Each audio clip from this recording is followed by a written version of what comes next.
ಎಲ್ರಿಗೂ ನಮಸ್ಕಾರ. ಮೊದಲನೇದಾಗಿ ಯುದ್ಧಕಾಂಡ ಸಿನಿಮಾದ ಟ್ರೈಲರ್ ಲಾಂಚು, ಸಿನಿಮಾ 18ನೇ ತಾರೀಕು ರಿಲೀಸ್ ಆಗ್ತಾ ಇದೆ. ಇದು ಎಲ್ಲದಕ್ಕಿಂತನೂ ದೊಡ್ಡ ಖುಷಿ ಸಂಭ್ರಮ ನನಗೇನಂತಂದರೆ, ಇಂಥ ಒಂದು ದೊಡ್ಡ ಮಹಾನ್ ಲೆಜೆಂಡ್ ಪಕ್ಕದಲ್ಲಿ ನನಗೆ ವೇದಿಕೆ ಮೇಲೆ ನಿಲ್ಲುವಂಥ ಅವಕಾಶ ದೇವರು ಕಲ್ಪಿಸ್ಕೊಟ್ಟಿರೋದು. ಅದಕ್ಕೆ ಆ ಸಂತೋಷಕ್ಕೆ, ಆ ಖುಷಿಗೆ ಸಾಟಿನೇ ಇಲ್ಲ. ಸೊ ತುಂಬ ಥ್ಯಾಂಕ್ಸ್ ಬಂದು ನಮ್ಮ ಟ್ರೈಲರನ್ನು ಲಾಂಚ್ ಮಾಡಿಕೊಟ್ಟಿದ್ದಕ್ಕೆ. ಇಂಥ ಒಂದು ಲೆಜೆಂಡ್, ಈಗ ಸರ್ ಹೇಳಿದರು, ಒಂದು ದೊಡ್ಡ ಸುದೀರ್ಘವಾದಂಥ ಜರ್ನಿ ಸರ್ ನೋಡ್ಕೊಂಬಂದಿದ್ದಾರೆ. ಇಲ್ಲಿ ನಮ್ಮ ಡೈರೆಕ್ಟ್ರು ಹುಟ್ಟಿರಲಿಲ್ಲ, ನಾನು ಆಗ್ತಾನೆ ನಾನು 9 ವರ್ಷದ ಹುಡುಗ, ಇವರು ಹುಟ್ಟಿರಲಿಲ್ಲ. ಅವತ್ತಿಂದ ಆ ಜರ್ನಿ ನೋಡ್ಕೊಂಡು ಬಂದಿದ್ದಾರೆ ಅನ್ನೋದಕ್ಕಿಂತ ನಾನೇನು ಹೇಳೋಕ್ಕೆ ಇಷ್ಟಪಡ್ತೀನಿ ಅಂದರೆ, ಕನ್ನಡ ಚಿತ್ರರಂಗದ ಇಲ್ಲಿಯವರೆಗಿನ ಜರ್ನಿದ ಶಿಲ್ಪಿಗಾರರು ಇವರು. ಕನ್ನಡ ಚಿತ್ರರಂಗದ ಸಿನಿಮಾನ ಒಂದು ಮಂದಿರ ಕಟ್ಟಿರ್ತಕ್ಕಂಥ ಶಿಲ್ಪಿ ಆಗೋದಲ್ಲದೆ, ಆ ದೇವಸ್ಥಾನದಲ್ಲಿ ಕೂತಂಥ ದೇವರು ಇವರು, ಆ ದೇವಸ್ಥಾನಕ್ಕೆ ಆಧಾರ ಸ್ತಂಭನೂ ಇವರೇ. ನಾವು ಇವತ್ತು ಕನ್ನಡ ಚಿತ್ರರಂಗನ ಹೆಮ್ಮೆಯಿಂದ ಹೇಳ್ಕೊಳ್ತೀವಿ, ಆ ದಾಖಲೆಗಳಾಗಿದೆ, ಈ ದಾಖಲೆಗಳಾಗಿದೆ, ಈ ಥರದ್ದೊಂದು ಸಿನಿಮಾಗಳನ್ನು ನಾವು ಮಾಡಿದ್ದೀವಿ ಅಂತ ಹೆಮ್ಮೆ ಹೆಗ್ಗಳಿಕೆ ಇದೆ ಅಂತಂದರೆ ಅದಷ್ಟಕ್ಕೂ ಯಜಮಾನರು ಇವರೇ. ಇಂಥ ಒಂದು ಲೆಜೆಂಡ್ ನನ್ನಂಥ ಸಾಕಷ್ಟು ಜನ ಕಲಾವಿದರು, ತಂತ್ರಜ್ಞರು, ಪ್ರೊಡ್ಯೂಸರ್ಸ್ ಎಲ್ಲ ಇಂಥ ಸಿನಿಮಾದಲ್ಲಿ ಇಂಥ ವರ್ಗ ತೊಗೊಂಡ್ರೆ ಅದಷ್ಟು ಜನ ವರ್ಗಕ್ಕೆ ಒಂದಲ್ಲ ಒಂದು ರೀತಿಯಲ್ಲಿ ಒಂದು ಗುರು ಆಗಿದ್ದಾರೆ, ಮೆಂಟರ್ ಆಗಿದ್ದಾರೆ, ತಂದೆ ಸ್ಥಾನದಲ್ಲಿ ನಿಂತಿದ್ದಾರೆ, ಅಣ್ಣನ ಸ್ಥಾನದಲ್ಲಿ ನಿಂತಿದ್ದಾರೆ. ಇವತ್ತು ನಾವು ಇನ್ಸ್ಪೈರ್ ಆಗಿ ಸಿನಿಮಾ ಮಾಡ್ತಾ ಇದ್ದೀವಿ ಅಂದರೆ ಸರ್ ನೀವೇ ಕಾರಣ. ನಾನು ಇವತ್ತಿಗೂ ಒಂದು ನೆನೆಸ್ಕೊಳ್ತೀನಿ ಒಂದು ಮಾತು. ಕೃಷ್ಣಲೀಲಾ ಸಿನಿಮಾ ರಿಲೀಸ್ ಆದಾಗ ಒಂದಷ್ಟು ಕಲೆಕ್ಷನ್ಸು ಇಳಿತಾ ಬಂದಿತ್ತು. ಆಗ ಸರ್ ಗಮನಕ್ಕೆ ಸಿನಿಮಾ ಏನಿದೆ ಅಂತ ಗೊತ್ತಾದ ಮೇಲೆ ತಾವಾಗೇ ಫೋನ್ ಮಾಡಿ ಸಿನಿಮಾ ನೋಡ್ತೀನಿ ಅಂತ ಹೇಳಿ ಚಿತ್ರಮಂದಿರಕ್ಕೆ ಬಂದು ಸಿನಿಮಾ ನೋಡಿ ಅಲ್ಲಿಂದ ಮನೆಗೆ ಕರೆದು ನನಗೆ ಮತ್ತು ಶಶಾಂಕಿಗೆ ಸಿನಿಮಾ ಬಗ್ಗೆ ಕೆಲವೊಂದು ಅರಿವುಗಳು ಇಲ್ಲದೇ ಇರುವಂಥ ವಿಚಾರಗಳನ್ನು ಅವರು ಎತ್ತಿ ಹಿಡಿದು ಅದ್ರ ಬಗ್ಗೆ ಮಾತಾಡಿ ಪ್ರಚಾರ ಮಾಡಿಕೊಟ್ರು. ಅಲ್ಲಿಂದ ಅದ್ಭುತವಾದಂಥ ಕಲೆಕ್ಷನ್ಸ್ ಪ್ರಾರಂಭ ಆಯಿತು. ಇದು ನಿಜ. ಈ ಹೃದಯ ಶ್ರೀಮಂತಿಕೆ ಬಗ್ಗೆ ನಾನು ಹೇಳಲೇಬೇಕು. ಯಾಕಂತಂದರೆ ಕನಸುಗಾರ ಅಂದರೆ ಬರೀ ತನ್ನ ಸಿನಿಮಾದ ಬಗ್ಗೆ ಕನಸು ಮಾತ್ರ ಕಾಣೋದಲ್ಲ, ಇದು ಇಡೀ ಚಿತ್ರರಂಗದ ಕನಸು ಕಾಣುವಂಥ ಕನಸುಗಾರ. ಎಲ್ಲ ಸಿನಿಮಾಗಳು ನಿಲ್ಲಬೇಕು, ಎಲ್ಲ ಕಲಾವಿದರು ನಿಲ್ಲಬೇಕು, ಎಲ್ಲರೂ ನಿಲ್ಲಬೇಕು ಅಂತ ನಿಸ್ವಾರ್ಥವಾದಂಥ ಮನಸ್ಸು, ಅಂಥ ಶ್ರೇಷ್ಠ ವ್ಯಕ್ತಿ, ಅಂಥ ಹಠವಾದಿ. ನಾನು ಇವತ್ತು ಕೂಡ ಯುದ್ಧಕಾಂಡ ಸಿನಿಮಾ ಮಾಡಬೇಕಾದ್ರೆ ಟೈಟಲ್ ಇಟ್ಟ ಮೇಲೆ ಫಸ್ಟ್ ಸರ್ ಮನೆಗೆ ಹೋದೆ ನಾನು. ಸರ್ ಈ ಥರದೊಂದು ಟೈಟಲ್ ಇಡ್ತಾ ಇದ್ದೀನಿ, ನಿಮ್ಮ ಆಶೀರ್ವಾದ ಬೇಕು ಅಂತ. ಅವತ್ತು ನನಗೆ ಬ್ಲೆಸ್ ಮಾಡಿ ಕಳಿಸಿದ್ರು. ಪ್ರತಿಯೊಂದು ಫ್ರೇಮಲ್ಲೂ, ಪ್ರತಿಯೊಂದು ಶಾರ್ಟಲ್ಲೂ ಮಾನಿಟರ್ ನೋಡಬೇಕಾದ್ರೆ ನನಗೆ ಗೊತ್ತಿಲ್ಲದೇನೆ ಸಬ್ಕಾನ್ಷಿಯಸ್ಲಿ ತಲೆನಲ್ಲಿ ಒಂದೇ ಒಂದಿದ್ದು, ನಾಳೆ ರವಿ ಸರ್ ಈ ಮೂವಿ ನೋಡ್ತಾರೆ, ನೋಡಿದಾಗ ಅವ್ರ ಮುಂದೆ ನಾನು ತಲೆ ಬಾಗಬಾರ್ದು, ನಾನು ಫೇಲ್ ಆಗಬಾರ್ದು.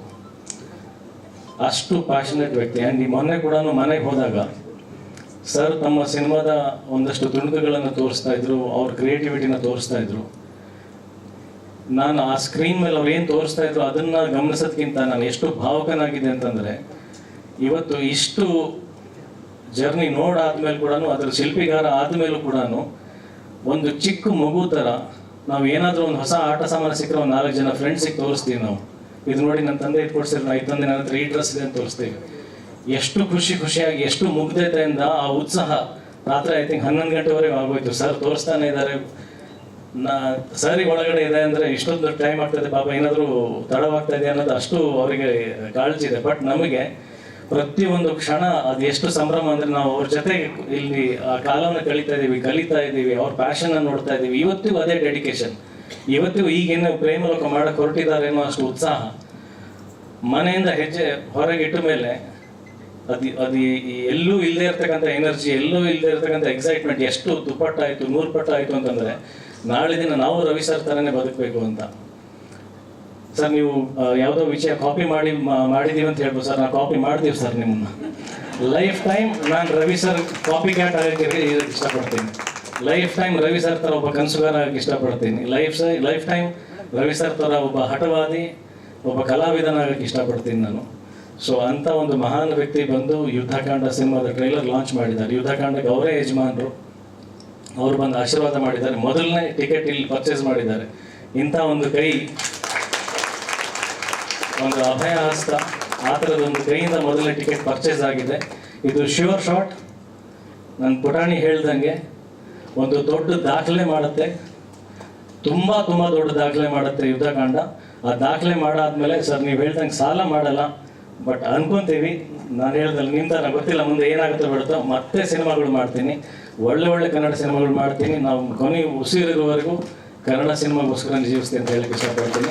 ಯುದ್ಧಕಾಂಡ ಒಳ್ಳೆಯದಾಗಲಿ. ಮತ್ತೊಮ್ಮೆ ನನ್ನ ಇಡೀ ತಂಡಕ್ಕೆ ಎಲ್ಲರೂ ಹೆಸರು ತೊಗೊಂಡ್ರೆ ಸಮಯ ತುಂಬ ಆಗ್ಬಿಡುತ್ತೆ.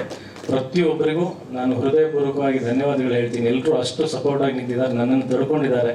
ಸಾಕಷ್ಟು ಸಲ ಕಾಟ ಕೊಟ್ಟಿದ್ದೀನಿ, ಬೈದಿದ್ದೀನಿ, ಏನೇನೋ ಮಾಡಿದ್ದೀನಿ. ಪಾಪ ಅರ್ಚನ್ ಅವರಿಗೂ ತುಂಬ ಚೆನ್ನಾಗಿ ಗೊತ್ತು, ಬೈಕೋಬೇಡಿ ಅಂತ ಕೇಳ್ಕೊಳ್ತೀನಿ ಎಲ್ರಿಗೂ, ಎಲ್ಲ ಸಿನಿಮಾಗೋಸ್ಕರನೇ. But at the same time ನೀವೆಲ್ಲರೂ ಅರ್ಥ ಮಾಡ್ಕೊಂಡು ಜೊತೆಗೆ ನಿಂತಿದ್ದಕ್ಕೆ ನಾನು ತಲೆಬಾಗಿ ನಿಮ್ಮೆಲ್ಲರಿಗೂ ನಮಸ್ಕಾರ ಮಾಡ್ತೀನಿ. ಹೀಗೆ ಜೊತೆಗಿರೋಣ, ಹೀಗೆ ಜೊತೆಗೆ ಸಿನಿಮಾ ಮಾಡ್ಕೊಂಡಿರೋಣ ಅಂತ ಕೇಳ್ಕೊಳ್ತೀನಿ. ಯುದ್ಧಕಾಂಡ ಜಯವಾಗಲಿ, ಸಕ್ಸಸ್ ಮೀಟಲ್ಲಿ ಸಿಗೋಣ. Thank you so much. ಅರೆ ವಾ, ಕಾನ್ಫಿಡೆನ್ಸ್ ಅಂದ್ರೆ ಇದು. ಅದೇ ಸರ್, ನೀವು ತಲೆನೇ ಕೆಡ್ಸ್ಕೊಳ್ಳೋದು ಬೇಡ. ನೋಡಿ, ನಾನು 2 ಪಾಯಿಂಟ್ ಹೇಳ್ತೀನಿ. ಮೊದಲನೇದಾಗಿ ರವಿ ಸರ್ ಇಲ್ಲಿ ಬಂದಿದ್ದಾರೆ, ನಿಮ್ಮ ಸಪೋರ್ಟ್ ಆಗಿ ನಿಂತಿದ್ದಾರೆ. ಆಲ್ರೆಡಿ 5 ಟಿಕೆಟ್ ಉಂಟು, ಗೋಲ್ಡ್ ಕ್ಲಾಸ್ ಸೋಲ್ಡ್ ಔಟ್ ಆಗಿದೆ. ಸೊ ಸಿನಿಮಾ ಇನ್ನು ರಿಲೀಸ್ ಆಗಿಂತ ಮುಂಚೆನೆ ಸೋಲ್ಡ್ ಔಟ್. ಏಪ್ರಿಲ್ 18 ರಿಲೀಸ್ ಅಲ್ವಾ, ಒಂದು ವಾರದ ಹಿಂದೆನೆ ಸೋಲ್ಡ್ ಔಟ್ ಆಗಿದೆ. 3ನೇದು ಸರ್ ಲಕ್ ಲಕ್ಷ್ಮಿ ಅಲ್ವಾ ಸರ್, ಅವರ ಕೈ ಕುಲುಕಿದ್ರೆ ಸಾಕು. ಸೊ ಆ ಲಕ್ಕೇ ನಿಮಗೆ ಕೊಟ್ಟಿದ್ದಾರೆ ಅಂದ ಮೇಲೆ ಅಲ್ಲ, ಅದನ್ನ ಹೇಳಿದ್ ಫಸ್ಟ್ ಟಿಕೆಟ್ ಅದು ಬಂದಿದೆ ಅಂದ್ರೆ ದಾಖಲೆ ಮಾಡೋದ್ರಲ್ಲಿ ಯಾವುದೇ ಸಂದೇಹ ಇಲ್ಲ. ಬಟ್ ಇಂತಹ ಒಬ್ಬ ಲೆಜೆಂಡ್ ಸಿನಿಮಾಗೆ ಬಂದು ಸಪೋರ್ಟ್ ನೀಡಿದಕ್ಕೆ ಸರ್ಗೆ ಒಂದು ಜೋರಾದ ಚಪ್ಪಾಳೆ ಬರಬೇಕು. ಚಪ್ಪಾಳೆ ಜೊತೆಗೆ ಪ್ಲೀಸ್ ರವಿ ಸರ್ ಒಂದು standing ovation. Thank you Ravichandran sir.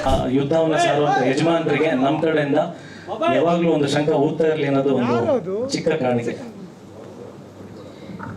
So ಬೆಳ್ಳಿಯ ಒಂದು ಶಂಕುವನ್ನ ನೀಡ್ತಿದ್ದಾರೆ ನಮ್ಮ ಸ್ಯಾಂಡಲ್ವುಡ್ ಕೃಷ್ಣ ಟು ನಮ್ಮ ಕ್ರೇಜಿ ಸ್ಟಾರ್ ರವಿ ಸರ್. ಯಾವುದೇ ತರ ಯುದ್ಧ ಆಗಿರ್ಲಿ, ಸಿನಿಮಾ ಆಗಿರ್ಬೋದು, ರಿಯಲ್ ಲೈಫ್ ಆಗಿರ್ಬೋದು, ನಾವು ಅದರ ವಿರುದ್ಧ ಹೋರಾಡಬೇಕು ಅನ್ನೋ ಒಂದು ಮೆಸೇಜ್ ಕೊಡುವಂತಹ ಒಂದು ಒಳ್ಳೆ ಸಿನಿಮಾವನ್ನ ನಮ್ಮ ಅಜಯ್ ರಾವ್ ಸರ್ ರೆಡಿ ಮಾಡಿದ್ದಾರೆ. ನಮ್ಮ ಕೆಲಸ ಏನಿಲ್ಲ, ಏಪ್ರಿಲ್ 18ನೇ ತಾರೀಕು ಚಿತ್ರಮಂದಿರಕ್ಕೆ ಹೋಗಿ ಸಿನಿಮಾವನ್ನ ನೋಡಬೇಕು.